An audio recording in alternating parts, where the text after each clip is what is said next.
Hello दोस्तों, कैसे हैं आप सभी लोग। आप सभी का स्वागत है हमारे YouTube channel Ajay Sain smart classes में।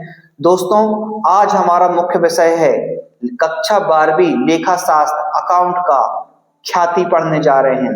हमने पुनर्गठन पढ़ लिया है, पुनर्गठन की परिभाषा पढ़ ली है, पुनर्गठन के कारण पढ़ लिए और उसके त्याग अनुपात के क्वेश्चन भी कर लिए हैं। आज हमारा नया टॉपिक है ख्याति के बारे में। ख्याति है ना, जिन बच्चों ने नहीं सीखी ख्याति उनने पेपर में पीटी अपनी छाती। दोस्तों, बहुत इंपॉर्टेंट टॉपिक है हमारा ये। चलिए स्टार्ट करते हैं। इस वीडियो में पूरी थ्योरी को कवर किया गया है। वीडियो पूरी जरूर देखना दोस्त, तभी आपको ख्याति की पूरी थ्योरी समझ में आएगी। आगे अगली वीडियो में, नेक्स्ट वीडियो में आपको मैं इसके सारे प्रैक्टिकल कराऊंगा। प्रैक्टिकल करने से पहले थ्योरी पढ़ना बहुत ज्यादा जरूरी होता है। चलिए स्टार्ट करते हैं आज का नया टॉपिक ख्याति। चलिए दोस्तों स्टार्ट करते हैं अपना आज का हमारी ख्याति है। स्टार्ट करते हैं। ख्याति की परिभाषा: व्यवसाय का वह नाम या यश जो उसे उसके ग्राहकों एवं अन्य संबंधी पक्षों द्वारा अच्छे संबंध व प्रभावपूर्ण कार्यशैली के कारण प्राप्त होता है, ख्याति कहलाती है। मतलब व्यवसाय का जो नाम है, जो यश है, जो चारों तरफ नाम चल जाता है, मतलब कहने का मतलब प्रसिद्ध होने वाला लाभ, व्यापार फेमस हो जाता है, ग्राहक आपके साथ जुड़ने लगते हैं तो आपका नाम चारों तरफ चलने लगता है, तो उससे जो हमको लाभ प्राप्त होता है उससे हमको बोलते हैं ख्याति। और एक और सिंपल सी है, जब कोई व्यापार अपने नॉर्मल प्रॉफिट से ज्यादा प्रॉफिट कमाने लगता है तो बीच का कारण होता है बेटा ख्याति। ठीक है, तो ख्याति मतलब प्रसिद्धि, पहचान, गुडविल। ठीक है, चलिए ख्याति के मूल्यांकन की कुछ विधियां हैं बेटा। ख्याति के मूल्यांकन की कुछ विधियां हैं। अच्छा, उससे पहले हमको ये देखना ख्याति के मूल्यांकन की हमको आवश्यकता क्यों पड़ती है, आखिर क्यों जरूरी है ख्याति का मूल्यांकन करना। तो सबसे बड़ा यहाँ पे है, मतलब ख्याति का मूल्यांकन उसी दशा में करते हैं जब व्यवसाय को बेचना हो। जब व्यवसाय को बेचा जाता है उस दशा में हम ख्याति को निकालते हैं। लेकिन जनरली अब ऐसे बहुत से कारण बताए गए हैं जब हमको ख्याति निकालने की जरूरत पड़ती है। चलिए स्टार्ट करते हैं ख्याति निकालने की दशाएं। कौन कौन सी हैं ख्याति निकालने की दशाएं? सबसे पहला है यहाँ पे बेटा, सबसे पहला आपको शो कर रहा है यहाँ पे, साझेदारों के लाभ हानि अनुपात में परिवर्तन होने पर। जब भी पार्टनर के लाभ हानि अनुपात में परिवर्तन होगा तब भी नई पार्टनरशिप मतलब नई ख्याति मतलब ख्याति की गणना की जाएगी, ख्याति का मूल्यांकन किया जाएगा और उनके त्याग अनुपात में बांट दिया जाएगा।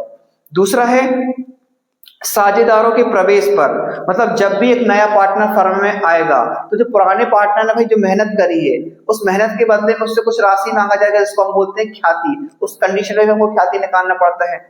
तीसरा पॉइंट है बेटा साझेदारों के अवकाश ग्रहण करने पर। क्या करने पर? जब कोई पार्टनर फर्म से अवकाश ग्रहण करता है तो उस कंडीशन में तो वही जो फर्म से जाएगा तो वो अपना हिस्सा लेके जाएगा, तो उससे ख्याति भी उसको देना पड़ेगा।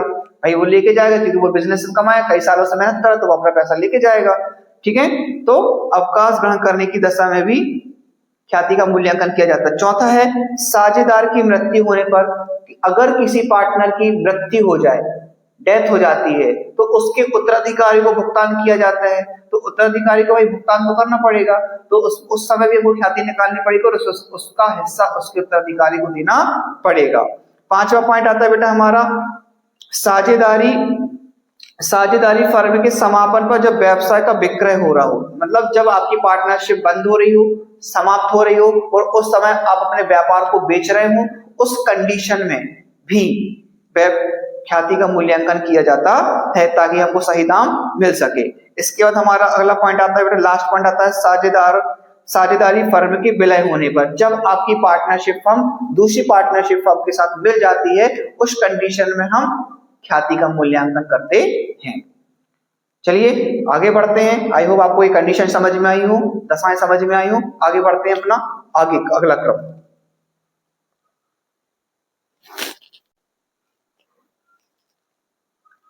चलिए दोस्तों स्टार्ट करते हैं अपना। ख्याति की प्रमुख विशेषताएं निम्नलिखित हैं। मतलब अगला हमारा टॉपिक है ख्याति की विशेषताएं। बेटा एग्जाम के नजरिए से बहुत इंपॉर्टेंट है। चलिए स्टार्ट करते हैं ख्याति की मुख्य विशेषताएं। पहली विशेषता है बेटा यहाँ पे ख्याति एक अमूर्त संपत्ति है। ख्याति एक अमूर्त संपत्ति है, यह अदृश्य होती है, यह एक कृत्रिम संपत्ति नहीं है। कहने का मतलब ना ख्याति को ना देखा जा सकता है, ना ही छुआ जा सकता है, केवल महसूस किया जा सकता है, केवल परिणामों से। ठीक है, दूसरा है ख्याति, ख्याति को व्यवसाय से अलग नहीं किया जा सकता, मतलब ख्याति को आप व्यवसाय से अलग नहीं कर सकते हो, अतः इसको एक स्वतंत्र संपत्ति के रूप में व्यवसाय के पृथक करके बेचा नहीं जा सकता है। ख्याति को व्यवसाय के साथ ही बेचा सकता है, मतलब जब हम बिजनेस को बेचेंगे तो ख्याति भी बिक जाएगी। भाई बिजनेस और ख्याति दोनों साथ साथ होते, दोनों को अलग नहीं किया जा सकता है। अगर व्यवसाय बिक जाएगा तो उससे ख्याति भी बिक जाएगी। ठीक है, अगला अपना पॉइंट आता है बेटा, अगला आता है ख्याति के मूल्य का संबंध विनियोजित राशि या उसको उत्पन्न करने की लागत से नहीं होता है, मतलब ख्याति के मूल्य का संबंध विनियोजित राशि या उसको उत्पन्न करने की लागत से नहीं होता है, मतलब उसकी कोई विनियोजित राशि, इन्वेस्टमेंट एक राशि नहीं होती है कि भैया हमने पैसा इन्वेस्ट कर दिया तो ख्याति जनरेट हो जाएगी, नहीं, ऐसा नहीं होता है। चौथा पॉइंट बोलता है ख्याति के मूल्य में उतार चढ़ाव होता रहता है, मतलब बिजनेस के अकॉर्डिंग अगर देखोगे तो ख्याति के मूल्य में उतार चढ़ाव होता रहता है। ख्याति का मूल्य व्यवसाय के आंतरिक और बाह्य कारणों से क्या होता है, प्रभावित होता है, मतलब व्यवसाय के आंतरिक और बाह्य कई कारणों से ख्याति प्रभावित होती है। आई होप आपको समझ में आया हो, और अलग से मैं पॉइंट बता रहा हूं जो इस पर लिखा ना हो तो मैं वो बता दे रहा हूं। ख्याति पर ह्रास नहीं लगता है, ख्याति पर ह्रास नहीं लगता है। फिर ख्याति कई कारणों से प्रभावित होती है, जैसे फर्म का नाम, फर्म का पता के प्रकार। ख्याति कितने प्रकार की होती है, तो ख्याति बेटा 3 प्रकार की होती है।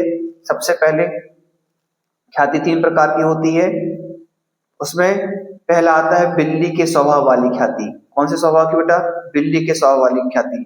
बिल्ली का स्वभाव कैसा होता है, बिल्ली स्वभाव से जो होती है बेटा कैसी होती है, बिल्ली स्वभाव से शांत होती है और स्थान प्रिय होती है, मतलब कहने का मतलब बिल्ली ने एक बार जगह अगर बना ली तो वो अपनी जगह को आसानी से नहीं छोड़ती है, मतलब कहने का मतलब वो स्थान प्रिय है। ठीक है, उसको अपनी जगह से बहुत लगाव होता है, मालिक चाहे आए या जाएं उससे कोई फर्क नहीं पड़ता है। ठीक उसी प्रकार फर्म की ख्याति होती है, एक बार अगर नाम व्यवसाय का बन गया तो हमें मालिक से कोई लेना देना नहीं है, मतलब ग्राहक मालिक को देखकर नहीं आते हैं। इस प्रकार की ख्याति का मूल्य सबसे ज्यादा होता है, सबसे ज्यादा होता है, सबसे मतलब मूल्य सबसे ज्यादा होता है। अगर पूछा जाता है क्वेश्चन में किस प्रकार की ख्याति का मूल्य सबसे अधिक होता है, तो बिल्ली के स्वभाव वाली ख्याति का मूल्य सबसे अधिक होता है। अगला हमारा आता है बेटा कौन सा, कुत्ते के स्वभाव वाली ख्याति। कुत्ते का स्वभाव क्या होता है, कुत्ते का जो स्वभाव होता है बेटा वो देखोगे स्वामी भक्त होता है, जहां जहां उसका मालिक जाता है उसके पीछे पीछे उसका कुत्ता भी जाता है। कहने का मतलब जहां व्यवसाय का मालिक चला जाएगा उसके पीछे पीछे से ग्राहक भी शिफ्ट हो जाते हैं। इस प्रकार की ख्याति का मूल्य सबसे कम होता है। ये ज्यादातर होता है जिनके अंदर व्यक्तिगत टैलेंट होता है, लोग उसके कारण से उस व्यापार में जा रहे थे या उसके कारण से उस दुकान में जाना बार बार पसंद करते थे, लेकिन वह व्यक्ति उस जगह पर नहीं है, उसने दूसरी जगह चला गया, उसके ग्राहक भी दूसरी जगह शिफ्ट हो जाते हैं। जैसे टीचर हो गए, व्यक्तिगत टैलेंट होता है किसी के अंदर तो लोग उसी टीचर से लोग पढ़ना पसंद करते हैं, जहां उस टीचर ने नई जगह जाता है उस जगह उसको दूसरी जगह जाता है। ठीक है, अगला हमारा आता है बेटा सबसे इंपॉर्टेंट, अगला आता है चूहे का स्वभाव। अब चूहे का जो स्वभाव होता है वो स्वभाव से ही घुमक्कड़ होता है, मतलब चूहे को आप कभी भी देखोगे एक जगह पर टिकता नहीं है, मतलब कुछ मिनट या कुछ सेकंड तक भी वो नहीं टिकता है। ठीक है, तो ठीक उसी प्रकार व्यवसाय की ख्याति होती है, चूहे के स्वभाव वाली होती है, जो अनेक कारणों से प्रभावित होती है। जैसे आप देखोगे यह एकाधिकार, जिनके पास एकाधिकार होते हैं, मतलब इनकी ख्याति कभी आती है कभी जाती है। इस प्रकार की ख्याति का मूल्य क्या होता है बेटा, शून्य होता है या ना के बराबर होता है। ठीक है, चलिए समझ में आया आपको। तो ख्याति के 3 प्रकार होते हैं, कुत्ता, बिल्ली, चूहा। कुत्ता, बिल्ली, चूहा। सबसे ज्यादा किसका होता है, बिल्ली का, सबसे कम होता है कुत्ते का, और शून्य किसका होता है, चूहे का। ठीक है, चलिए अगला क्वेश्चन है हमारा है ख्याति को प्रभावित करने वाले तत्व, मतलब ऐसे कौन से कारण हैं जो ख्याति को प्रभावित करते हैं।